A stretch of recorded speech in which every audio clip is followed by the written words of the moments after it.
Hello po mga kababayan, si Dante Maravillas po. Kumusta kayo mga tugang, mga manoy, mga manay? Ako po si Dante Maravillas, Bicolano vlogger, a broadcast journalist from Albay. So pag-usapan natin ito, mga kababayan, na issue sa San Juanico kasi bumuelta uli si Amy Marcos sa Congress kasi si Nopalpal mga kababayan, si Senator Amy Marcos ni Atty. Princess Abante, ang spokesperson ng Congress. Kasi nag-run si Amy. Yung San Juanico daw, pinapatamaan si Martin Romualdez kasi inaaway-away nila. Gustong palabasin ni Amy, walang ginawa yung Kongreso para man lang ma-repair ang San Juanico Bridge. Kumbaga, nag-allocate ng pondo, sabi ni Amy, ang Kongreso, kakarampot, pang pintura lang anya. Sabi ni Atty. Princess Abante, kayuan niya dyan sa Senado, ikaw mismo, anong ambag mo? Ngayon, bumuelta uli mga kababayan si Amy Marcos. Hindi matahimik kasi pinapatulan na po ng Kongreso.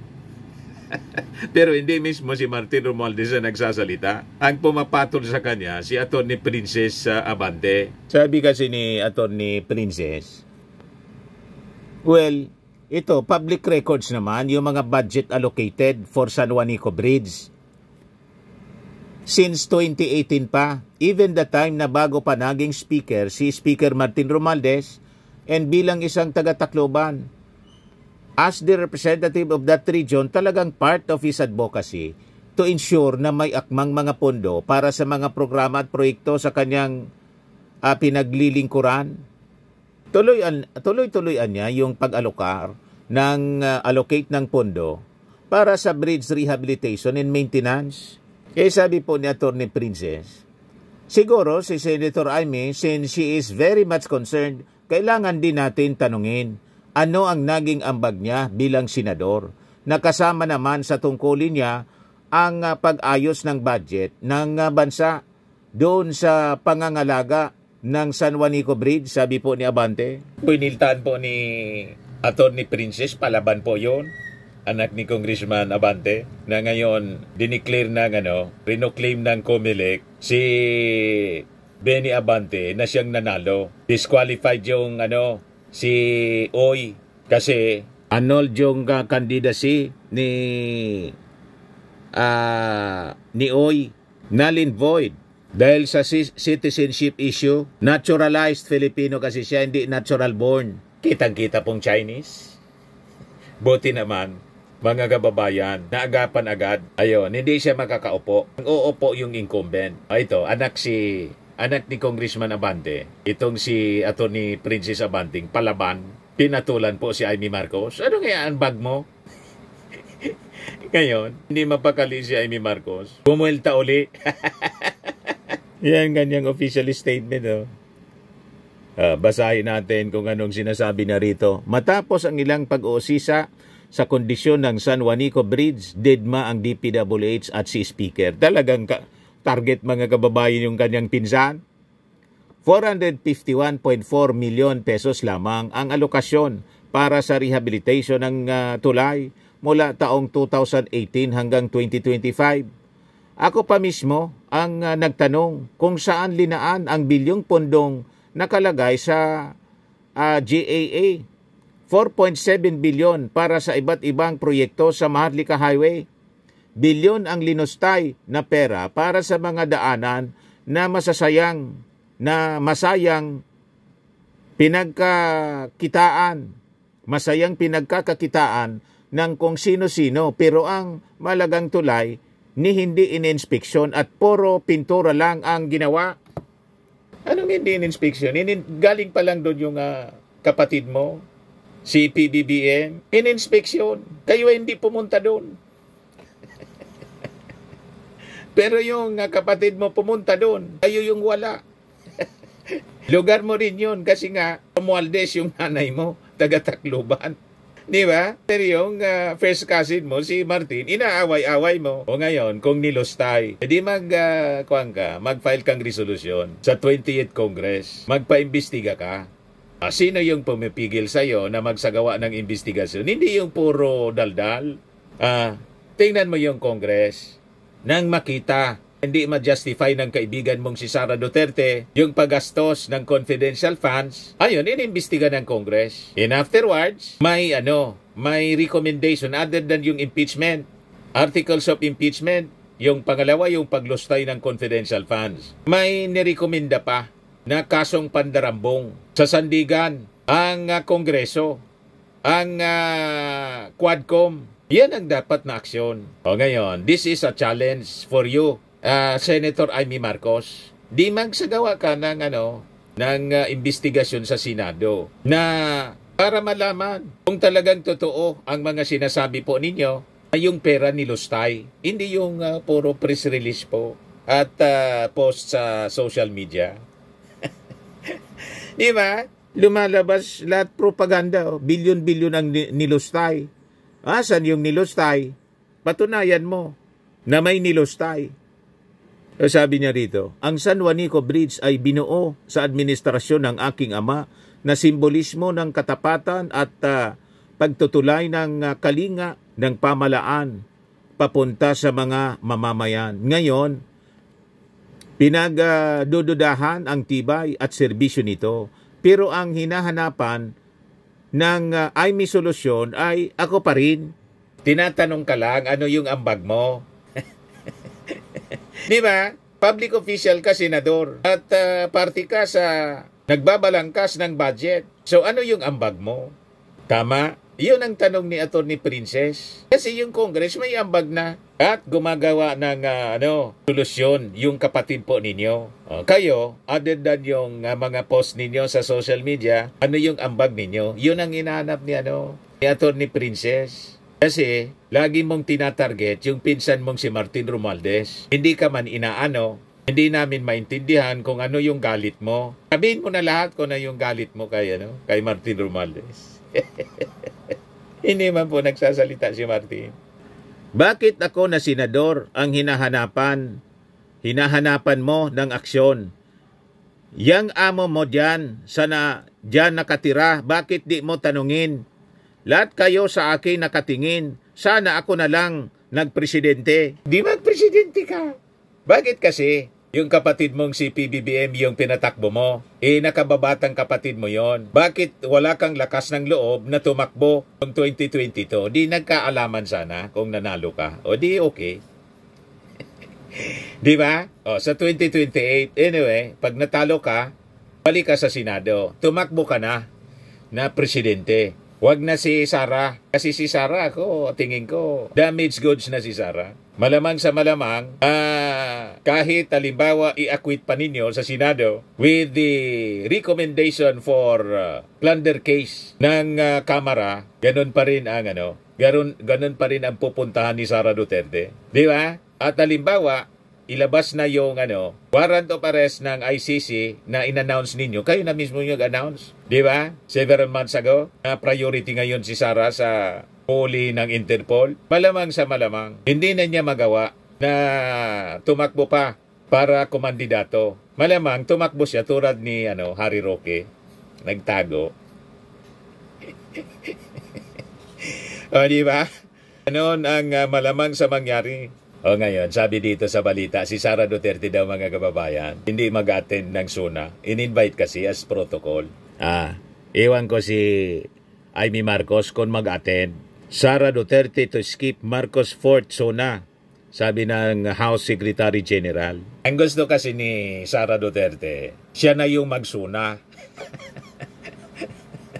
Ang gusto niya, siya na yung Pangulo. Dinesignate na, inappoint na niya yung sarili na designated survivor. Kaya galit na galit mga kababayan. Sabi ng mga kwento-kwento, yung agenda kasi daw, hindi natuloy. Yung plan B na yung ating Pangulo will just serve for 1 or 2 years. Afterwards, yun na nga po, tatalsikin muna si Martin Romualdez para mawala yung proteksyon sa Kongreso, to take over si GMA na the plotters, member ng bandang The Platters, then take over sila.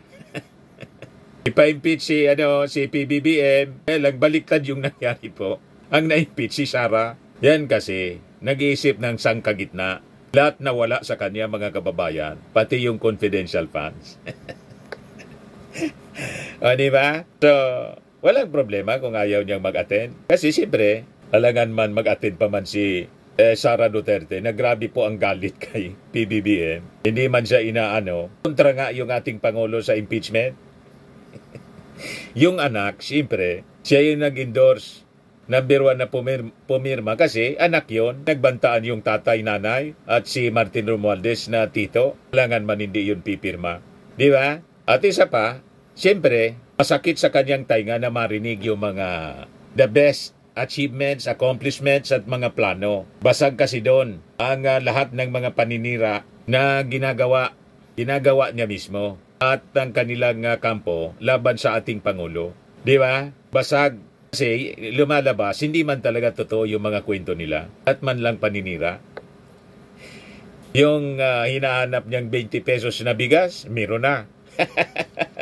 And it will be sustained, mga kababayan, sa buong administrasyon ng ating Pangulong Bongbong. At kung si Martin Romualdez ang susunod na presidente, tuloy-tuloy na to. Di ba, mga kababayan? Kaya hindi siya mag-attend. Magkikita ninyo, malayo sa pag-ugali si Sara Duterte kaysa kay Leni Robredo. At least si Leni Robredo, kahit hindi kasundo si Digong, nag-attend yun. Hindi pikon. Si Sara Duterte, pikon na pikon, mga kababayan. So, tingnan natin kung pati si Amy Marcos hindi a-attend. Ano ba, mga kababayan? Unang session day nila yon. Tingnan natin kung mag-absent pati si Amy Marcos. Kaya sabi ng mga nag-react pong netizen, wala namang mawawala kahit di siya umattend. Sabi ni Monica, sabi ni Princess Moko, ay di buti, di nga siya mag-attend, wala din siyang isang salita. Sabi ni Vic Cambalon, okay lang, hindi wala naman tayong vice president, matagal na, pero kapal ng face, sumasahod ng walang trabaho. Sabi ni Albert Rivera, dapat lang, walang ginawa mga mabuti, puro pag sa DepEd. Ngayon, hirap mga bata mag-aral, walang konsensya, sarili pagnanasa sa pondo ng DepEd. Dapat makulong yan. Sabi ng isa pa, di siya kawalan, wala naman siya ambag sa Pilipinas. Walang kwentang BP, bakit pa siya pupunta? Maya naman siya sa mga nilustay niyang pera ng DepEd. Walang kawalan, hindi kawalan si Sara kahit hindi siya pumunta sa zona ni PBBM. Si PBBM ang kailangan doon, hindi si BP Sara. Kahit naman nandun si BP, di naman siya papalakpak at tatayo. So, might as well do her own business for the day. Wala man po, wala man contribution sa ating bansa. Yung Pangulo pala natin, lumarga pa Japan para sa World Expo 2025 in Japan. Tapos, sabi ng ating Pangulo, lahat ng eskwelahan sa buong bansa magkakaroon na po ng free internet access by end of 2025. Di ba? Napakaraming accomplishments, mga kababayan, yung ating Pangulong Bongbong Marcos. Mandiliit lang si Sara Duterte kung halimbawa pumunta siya doon. Kasi yung mga sinasabi niya po na walang nagawa ang gobyerno, mapapahiya siya. Harap-harapan siyang mapapahiya kasi yon ang magiging laman ng SUNA. Yung mga accomplishment tapos yung mga gagawin pa in the next 3 years. Di ba? Para niyang matunaw si Sara sa pagkikinig doon sa SUNA. Yung gagawin niya, hindi na lang makikinig. Pero later on, i-review niya yung mga sasabihin para may pangbanat naman siya. Di ba? Gagawa naman siya, magpapapreskon pagkatapos babanatan yung report sa SUNA ng ating Pangulo. Siguradong gano'n ang mangyayari, mga kababayan. Tayo naman, alam naman natin kung ano ang totoo. Di ba? At itong ating programa, mga kababayan, atid sa inyo nitong ating mga sponsors. Fairmax Framing and Lifting Cream. Pinapay po sa mga pulses in affected area. Mainam po ito sa mga pains at paninigas ng mga kaso-kasuan. Ito sa mukha naman yung application, anti-aging, Automax po siya. Ito ay Glow 60 mga kababayan. Whitening po siya. Made in South Korea. Ito naman po, Nengxia Red Mix Fruit Drink. Gawa po siya sa goji berry. May anti-cancer properties po siya. At sa mga naghanap po ng malinis and spacious fitness gym, pumunta lang po kayo sa aming Colossal Fitness Gym. May Grab car rental din po kami. At bills payment po sa aming office. At saka sa mga mahilig po sa mga imported bags, manood po kayo sa live selling ni Madam Aileen Rosales sa kanyang Aileen Closet po. Pati mga shoes, ito yung kanya po. Ito yung kanyang page. Kita ninyo, napakagandang mga online selling po siya. Si Madam Aileen Rosales. At cellphone number niya po, 773-798-7816. Tapos ito po yung bagong product namin. I am worldwide amazing pure organic barley. Yan powdered drink mix from Australia. Negosyo siya ng aking anak na architect entrepreneur Riz Maravillas, endorsed by Maritoni Fernandez, cancer survivor. Yan po yung mga health benefits mga kababayan. Boost immunity, improves digestion, enhances energy levels, packed with antioxidants, and prevent cancer. Ngayon, for cancer-free life, contact ninyo po yung aking anak na architect, entrepreneur Riz Maravillas. Mag-message na lang po kayo sa kanya direkta sa Facebook account niya. Yan po.